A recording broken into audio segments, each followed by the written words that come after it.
السلام علیکم دوستوں، میرا نام ہے طیب اور آپ دیکھ رہے ہیں ہارر سٹوریز ود طیب۔ امید کرتا ہوں کہ آپ سب خیریت سے ہوں گے۔ میں آپ سب کی بھیجی سٹوریز کو نریٹ کرتا ہوں۔ اگر آپ بھی ہم سے اپنی کوئی سٹوری شیئر کرنا چاہتے ہیں تو بایو میں ایک نمبر ایڈ ہے، آپ جس طرح چاہیں ہم سے اپنی سٹوری شیئر کر سکتے ہیں۔ تو اگر آپ کو بھی ڈر لگتا ہے تو یہ سٹوریز آپ کے لیے بالکل بھی نہیں ہے، اور اگر آپ پھر بھی یہ سٹوری سننا چاہتے ہیں تو جلدی سے لائٹ بند کر لیجئے۔ تو بڑھتے ہیں اپنی سٹوری کی طرف۔ السلام علیکم طیب بھائی، میرا نام کاشف ہے۔ یہ آج سے کئی سال پرانی بات ہے، جب میں نیا سیکیورٹی گارڈ بھرتی ہوا تھا۔ میری ڈیوٹی شہر سے باہر ایک پرانی بند پڑی ٹیکسٹائل مل پر لگائی گئی۔ یہ مل 20 سال سے بند تھی۔ اس کے بند ہونے کی کہانیاں بھی کچھ عجیب تھیں۔ لوگ کہتے تھے کہ مل کے مالک نے دیوالیہ ہونے پر خودکشی کر لی تھی، اور کچھ کا کہنا تھا کہ یہاں ایک حادثے میں کئی مزدور زندہ جل کر مر گئے، جس کے بعد یہ جگہ آسیب زدہ ہو گئی۔ مجھے ان باتوں پر یقین نہیں تھا، مجھے بس اپنی تنخواہ سے مطلب تھا۔ مل کا رقبہ بہت بڑا تھا، کئی ایکڑ پر پھیلا ہوا تھا۔ اونچی اونچی چمنیاں، بڑے بڑے گودام اور ایک مرکزی پروڈکشن ہال جو دیو کے ڈھانچے کی طرح لگتا تھا۔ میری ڈیوٹی رات کی تھی۔ میرے ساتھ ایک اور گارڈ ہوتا تھا، فضل دین، جو ایک بھورا اور خاموش طبیعت آدمی تھا۔ پہلی چند راتیں سکون سے گزری۔ ہم مین گیٹ پر بنے چھوٹے سے کیبن میں بیٹھتے اور چائے پیتے اور اسی طرح وقت گزارتے۔ فضل دین زیادہ بات نہیں کرتا تھا، بس کبھی کبھار مل کی طرف گھورتا رہتا تھا۔ فضل چاچا، اندر سب ٹھیک ہے نا؟ میں نے ایک بار پوچھا۔ اس نے چائے کا گھونٹ بھرا اور میری طرف دیکھے بغیر ہی کہہ دیا، اندر کوئی نہیں جاتا کاشف میاں، اور نہ ہی اندر سے کوئی باہر آتا ہے، بس تم اپنی ڈیوٹی کرو۔ ایک رات تقریباً 2 بجے فضل دین واش روم جانے کے لیے اٹھا۔ میں اکیلا کیبن میں بیٹھا تھا۔ اچانک کیبن کے پرانے فون کی گھنٹی بجی۔ میرا دل تک تک کرنے لگا۔ وہ فون 20 سال سے بند تھا، اس کی لائن بھی کٹی تھی۔ گھنٹی بجتی ہی جا رہی تھی۔ میں نے کانپتے ہاتھوں سے ریسیور اٹھایا۔ ہیلو۔ دوسری طرف سے کوئی نہیں بولا، صرف ایک عجیب سی گھسی پٹی آواز آ رہی تھی، جیسے کوئی بہت سارے لوگ ایک ساتھ مل کر سرگوشی کر رہے ہوں۔ پھر اچانک ایک تیز کان پھاڑ دینے والی سیڑھی کی آواز آئی، بالکل ویسی جیسی فیکٹری کی چھٹی کے وقت آتی تھی۔ میں نے خوف سے ریسیور پٹک دیا۔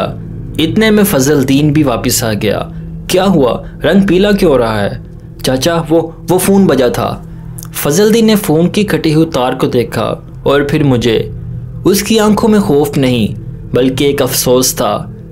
وہم ہوا ہوگا تمہارا، سو جاؤ تھوڑی دیر۔ اگلی رات طوفانی بارش ہو رہی تھی۔ ہم کیبن میں ہی تھے۔ رات کے 3 بجے مجھے لگا جیسے بارش کے شور میں کوئی اور آواز بھی شامل ہے، ایک بھاری دھات کے گھسیٹنے کی آواز۔ چاچا، یہ آواز کیسی ہے؟ فضل دین نے آنکھیں بند کر لیں۔ ہوا سے پرانے ٹین بج رہے تھے۔ نہیں چاچا، میں نے اصرار کیا، یہ آواز پروڈکشن ہال سے آ رہی ہے، کہ جیسے کوئی مشین چلا رہا ہو۔ فضل دین غصے سے اٹھ کر کھڑا ہوا۔ تمہیں کہا نا، وہم ہے تمہارا، کوئی مشین نہیں چل رہی، سب زنگلود ہو چکا ہے۔ لیکن میں جانتا تھا میں نے کیا سنا ہے۔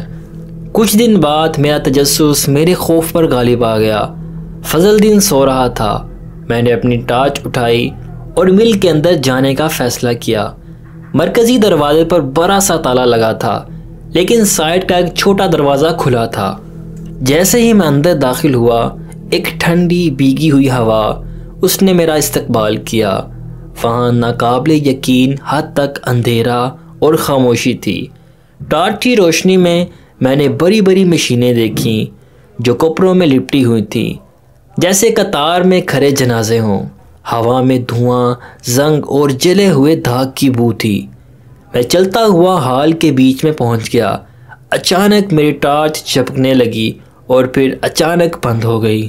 میں نے ٹارچ کو جھٹکایا لیکن وہ دوبارہ چلی نہیں۔ میرا دل حلق میں آ گیا۔ کون ہے وہاں؟ میں نے کانپتی آواز میں کہا۔ کوئی جواب نہیں آیا، صرف میرے سانس لینے کی آواز وہی گونج رہی تھی۔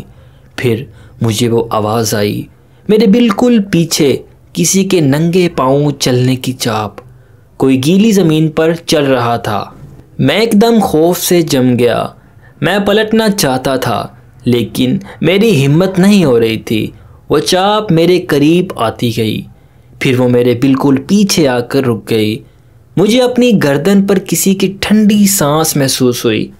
میں نے اپنی زندگی کی ساری ہمت جمع کر کے چیخ ماری اور پیچھے دیکھے بغیر دروازے کی طرف بھاگا۔ میں گرتا پڑتا ٹھوکریں کھاتا اس حال سے باہر نکلا اور سیدھا کیبن میں گھس گیا۔ فضل الدین جاگ رہا تھا، جیسے میرا ہی انتظار کر رہا ہو۔ دیکھ لیا، اس نے دھیمے لہجے میں کہا۔ میں ہانپ رہا تھا۔ وہ اندر کوئی ہے۔ فضل الدین نے ایک لمبی سانس لی۔ بیٹھ جاؤ، اس نے بتانا شروع کیا۔ 20 سال پہلے جب یہ مل بند ہوئی تو مزدوروں نے تنخواہ نہ ملنے پر احتجاج کیا۔ مالک نے مل کو آگ لگانے کا حکم دے دیا تاکہ انشورنس کے پیسے مل سکیں، لیکن اس نے یہ نہیں دیکھا کہ اس وقت شفٹ چل رہی تھی۔ پروڈکشن ہال کا مین گیٹ باہر سے بند کر دیا گیا۔ 30 سے زائد مزدور، عورتیں، مرد اندر پھنس گئے۔ وہ وہیں جل کر مر گئے، لیکن وہ ننگے پاؤں۔ جب آگ لگی، فضل الدین کی آواز بھرا گئی تو فرش اتنا گرم ہو گیا تھا کہ ان کے جوتے پگھل کر پیروں سے چپک گئے۔ وہ مدد کے لیے چیختے رہے، دروازے پیٹتے رہے، لیکن کسی نے کچھ نہیں کیا۔ اور وہ فون جو بجا تھا، میں نے پوچھا۔ وہ اندر آفس سے آتا ہے جو آج بھی فون کر کے مدد مانگتے ہیں۔ وہ سیٹی بجاتے ہیں کہ ہماری شفٹ ختم ہو گئی ہے، ہمیں جانے دو۔ میں سن ہو کر رہ گیا۔ تو آپ یہاں کیوں ہیں؟ آپ کیوں نہیں چھوڑ دیتے یہ نوکری؟ فضل الدین نے ایک بوسیدہ وردی کی جیب سے ایک چھوٹی سی جلی ہوئی تصویر نکالی۔ اس میں ایک جوان عورت ایک چھوٹی بچی کے ساتھ مسکرا رہی تھی۔ میری بیوی اور بیٹی وہ بھی اس شفٹ میں تھیں۔ اس نے ٹارچ اٹھائی۔ میں اس لیے یہاں ہوں کاشف میاں، میں ہر رات اندر جاتا ہوں، میں انہیں بتاتا ہوں کہ شفٹ ختم ہو گئی ہے، میں انہیں بتاتا ہوں کہ دروازہ کھل گیا ہے، میں انہیں لینے آیا ہوں۔ کیا وہ آپ کو ملتے ہیں؟ اس نے تلخ مسکراہٹ کے ساتھ نفی میں سر ہلایا۔ نہیں، وہ نہیں پہچانتے مجھے، وہ بس بھاگتے رہتے ہیں۔ کبھی ننگے پاؤں چلنے کی آواز آتی ہے، کبھی مشینوں کے پیچھے سے رونے کی۔ وہ ابھی تک اس آگ سے نکلنے کی کوشش کر رہے ہیں۔ اچانک پروڈکشن ہال سے ایک زوردار چیخ کی آواز آئی، جس کے بعد مشینیں چلنے کا وہ خوفناک شور شروع ہو گیا۔ فضل الدین اٹھ کھڑا ہوا۔ وقت ہو گیا ہے۔ وہ ٹارچ لے کر کیبن سے نکلا اور اس اندھیرے ہال کی طرف چل پڑا۔ چاچا مت جائیں، میں نے چیخ کر کہا۔ وہ رکا نہیں۔ وہ اس چھوٹے دروازے سے اندر گیا اور اندھیرے میں غائب ہو گیا۔ میں ساری رات کیبن میں کانپتا رہا۔ مشینیں چلنے کی اور چیخوں کی آوازیں صبح تک آتی رہیں۔ جب سورج نکلا میں نے اپنا سارا سامان باندھا۔ میں اس مل میں 1 سیکنڈ بھی نہیں رکنا چاہتا تھا۔ میں نے استعفیٰ دیا اور اس شہر کو ہی چھوڑ دیا۔ کئی سال بعد میں نے سنا کہ ستارہ ٹیکسٹائل کو آخرکار گرا دیا گیا، لیکن مزدوروں کا کہنا تھا کہ جب بھی وہ ملبہ ہٹانے جاتے انہیں آج بھی تازہ جلے ہوئے دھاگے کی بو آتی تھی، اور کبھی کبھی ملبے کے نیچے سے کسی پرانے بند فون کے بجنے کی آواز آتی تھی۔ تو طیب بھائی، یہ تھی میری سٹوری جو میں نے آپ کے ساتھ شیئر کی۔ امید کرتا ہوں کہ آپ کو اور آپ کی فیملی کو پسند آئی ہوگی۔ میں جانتا ہوں کہ کچھ لوگ اس سٹوری کو صرف مذاق سمجھیں گے، لیکن یہ معاملات جن کے ساتھ ہوتے ہیں یہ صرف وہی جانتے ہیں، دوسرے اس بات کو کبھی سمجھ ہی نہیں سکتے۔